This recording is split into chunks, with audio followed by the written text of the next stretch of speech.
राष्ट्रीय ध्वज को सलामी दो।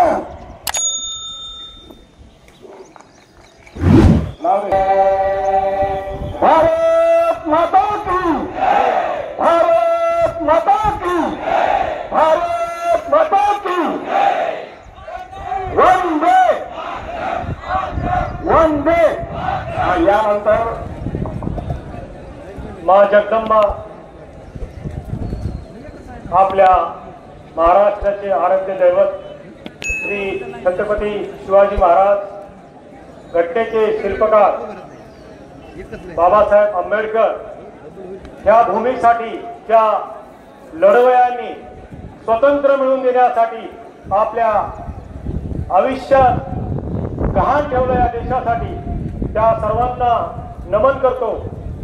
आणि माझ्या पुढे जे सर्व मुरुडकर आणि मुरुडच्या पंचक्रोशीतून एक लोकशाही मार्गासाठी आपल्यावर अन्याय झाला आहे, झालेल्या अन्यायाला तोंड देण्यासाठी एक क्रांती करण्यासाठी उभे असलेले सर्व क्रांतीवीर यांना नमन करतो। मित्रांनो,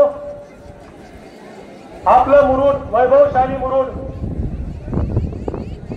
1947 पासून वैभवशाली आपल्या गावाला एक समृद्ध रेल्वे स्टेशन ब्रिटिशांनी दिलं। 1897 ला ब्रिटिशांनी मिरज लातूर ह्या रेल्वेचं अनावरण केलं। ही लहान म्हणजे नॅरोगेज रेल्वे जी पूर्वी तरोळ्यापर्यंत होती आणि त्यानंतर 2005 मध्ये जी लातूर पर्यंत पोहोचली, 1905 मध्ये जी पोहोचली, अशी रेल्वे ज्या ठिकाणी आपल्या रेल्वे स्टेशनवर 50 तास का 25 गँगमॅन, 3 स्टेशन मास्टर, पॉइंट्समन 3 आणि सुसज्ज बंगलो त्या काळातले ब्रिटिशांच्या काळातले बरेच घर आणि असा सगळा मोठा लवाजमा असलेलं आपलं समृद्ध रेल्वे स्टेशन, ज्या ठिकाणी त्या काळामध्ये रेल्वे धक्का होता। रेल्वे धक्का म्हणजे आजच्या काळामध्ये ज्याला आपण बी ग्रेड किंवा ए ग्रेड रेल्वे स्टेशन म्हणतो, अशा प्रकारचं समृद्ध रेल्वे स्टेशन आपल्याला होतं, जे 2008 पर्यंत ब्रॉडगेज येण्यापर्यंत होतं। मित्रांनो, ब्रॉडगेज यायला लागलं ही एक आनंदाची गोष्ट होती आपल्या गावासाठी। त्यावेळेस आपल्या महाराष्ट्र शासनानं खडी देण्याचं सेंट्रल गव्हर्नमेंटला आश्वासन दिलं आणि त्यावेळेस खडी मिळत नव्हती। आपल्या गावचे सहकार वर्षी श्री शिवाजीराव नाडे काका हे स्वतः उभा राहून रोजगार हमीमधून ह्या रेल्वे पटरीला खडी दिली आणि 2008 मध्ये हे रेल्वे स्टेशन फक्त ब्रॉडगेजचं झालं। आपल्याला असं एक वाटत होतं की काका स्वतः समोर आहे, त्यामुळे आपल्या हक्काची रेल्वे आपल्याला आता काहीतरी चांगलं मिळणार आहे, सगळं चांगलं होणार आहे ह्याच्यामध्ये आपण होतो। पण आपल्या पाठीला हे काहीतरी घात झाला आणि 2008 मध्ये आपली रेल्वे चोरीला गेली, आपलं स्टेशन चोरीला गेलं, आपल्याला कळालंच नाही। आपण काकासाहेबांकडे पाहत होतो, आपल्याला काही कळालं नाही आणि ज्यावेळेस कळालं त्यावेळेस उशीर झाला होता। 2010 मध्ये काकासाहेबांना कळालं की आपलं रेल्वे स्टेशनवर कुणीतरी रेड झोन टाकून दिलेला आहे। कागदपत्र काय काळे पांढरे गेले माहित नाही, पण रेड झोन झालं आणि कुणाच्या तरी कुठलं तरी काहीतरी चुकीचं आपल्या मुरुडकरावर खापर फोडून आपल्याला रेल्वे झोन मध्ये टाकण्यात आलं। मित्रांनो, स्वतः काकासाहेबांना किती दुःख झालं असेल विचार करा घात झाल्यानंतर। आणि त्यांनी स्वतः त्या वयामध्ये म्हणजे मला वाटतं त्यावेळेस काकासाहेब 80 वर्षाचे असतील, 80 वर्षामध्ये काकासाहेबांनी लढा उभा केला 2011 मध्ये। आणि काकासाहेब हे जे आज आपण आंदोलन करतोय तसंच आंदोलन 2011 मध्ये केलं।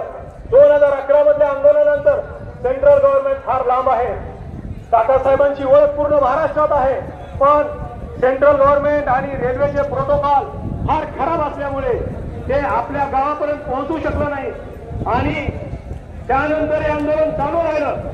2016 मध्ये ग्रामपंचायत त्यावेळेस दादा होते, दादांनी त्यावेळेस एक आंदोलन केलं पंचक्रोशीमध्ये, सर्व ग्रामपंचायतच्या सह्या घेऊन ते 2016 मधलं आंदोलन तीव्र झालं.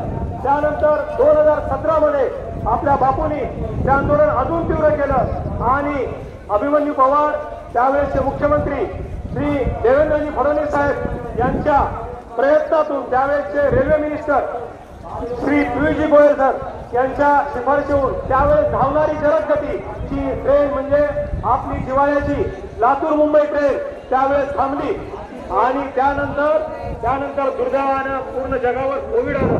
6 महिने झाले होते त्या गाडीला. 6 महिने झाल्यानंतर दुर्दैवानं कोविड आलं आणि कोविडच्या नंतर आपल्या स्टेशनच्या सर्व गाड्या काही रेल्वेच्या नियमाच्या प्रोटोकॉलच्या नंतर सर्व गाड्या बंद झाल्या आणि गाड्या बंद झाल्यानंतर परत आपलं उग्र आंदोलन चालू झालं. 21 मध्ये आंदोलन तीव्र केलं, परत बापूंनी ते आंदोलन तीव्र केलं. 23 मध्ये आंदोलन परत तीव्र झालं. 23 मधल्या आंदोलनाच्या टायमाला लोकसभेच्या इलेक्शनच्या आधी त्यावेळेस फार प्रयत्न केल्यानंतर आपल्याला ऍक्च्युअली आपलं जे आहे रेल्वे स्टेशन काही कारस्थानामुळे डी दर्जाचं झालं होतं आणि ह्या डी दर्जाच्या रेल्वे स्थानकावर कुठलीच रेल्वे नियमानं थांबत नाही असा नियम रेल्वेचा प्रोटोकॉल आहे. त्या प्रोटोकॉलला तोडत 2023च्या लोकसभेच्या इलेक्शनच्या आधी आपल्याला आपल्या हक्काच्या ज्या 50-100 वर्षापासून ज्या रेल्वे धावत होत्या ती परळी मिरज आणि निजामाबाद पंढरपूर ह्या आपल्या वारकरीच्या आपल्या पंढरपूरला जाणाऱ्या आपल्या महत्वाच्या रेल्वे परत 23ला चालू झाल्या. 23ला आपला संघर्ष चालू राहिला. 23च्या नंतरही आपल्या वाऱ्या पंढरपूरच्या तर कमी झाल्या परंतु सोलापूरच्या डीआरएम ऑफिसच्या जास्त झाल्या. डीआरएम ऑफिसला वाऱ्या केल्यानंतर आपल्या लक्षात आलं की जे काही आपल्या बरोबर घडलं आहे किंवा जे काही चुकतं आहे त्याचं सगळं गमक जे होतं ते डीआरएम सोलापूरकडे होतं. म्हणून आपल्याला मिनिस्ट्रीनं मुख्यमंत्री साहेबांना रेल्वे मिनिस्टरनं आपल्याला जी रेल्वे दिली ती एवढी जलदगतीची रेल्वे असताना साधं इन्फ्रास्ट्रक्चर ज्याला आपण प्लॅटफॉर्म म्हणू ते प्लॅटफॉर्म डेव्हलप करण्याचा आणि काहीच प्रयत्न केला नाही. आता आपलं प्लॅटफॉर्म फक्त 100 मीटरचा आहे आणि मिडल लेवलचा आहे.